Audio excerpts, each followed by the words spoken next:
les personnalités qui sont venues témoigner dans mon procès, ce n'est pas n'importe qui. Il y avait l'ambassadeur Johan Suinen, qui était l'ambassadeur de Belgique au Rwanda et au Congo. Il a été ambassadeur du Rwanda de 1990 à 1994, c'est-à-dire qu'il a discuté avec le président Habyarimana, avec les gens du FPR, il a discuté avec tout le monde. Donc il sait exactement ce qui s'est passé, et s'il dit que mon livre n'est pas négationniste, je ne sais pas qui peut connaître le dossier du Rwanda mieux que M. Suinen. Il y avait également le colonel Luc Marshall, qui était le commandant des casques bleus, qui était le bras droit du général Dallaire au Rwanda et qui était en charge de la sécurité de la ville de Kigali, qui a préfacé le livre. Donc si un commandant des casques bleus de l'ONU préface mon livre, eh bien, je ne peux pas comprendre que les autres, eux, ils viennent dire que c'est un livre négationniste.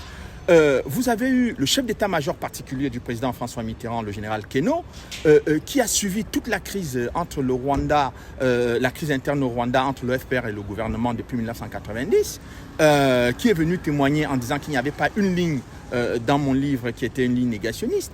Vous avez également plusieurs autres personnalités, le général Lafourcade qui était le commandant de l'opération turquoise, mais ils sont tous venus attester qu'ils ont tous lu le livre, il n'y a pas une ligne de négationnisme. Donc vous comprenez donc que quand vous cherchez sur la partie intellectuelle, sur la partie scientifique, vous n'avez rien. Mais donc là, c'est pour cela que je conclus tout simplement que je suis en face d'un procès politique. C'est tout. Moi, j'ai déposé une plainte, mon avocat a déposé une plainte devant le procureur de la République parce que M. Kagame a prononcé des mots d'une violence extrême à mon endroit, publiquement, en disant que des gens comme moi doivent mourir.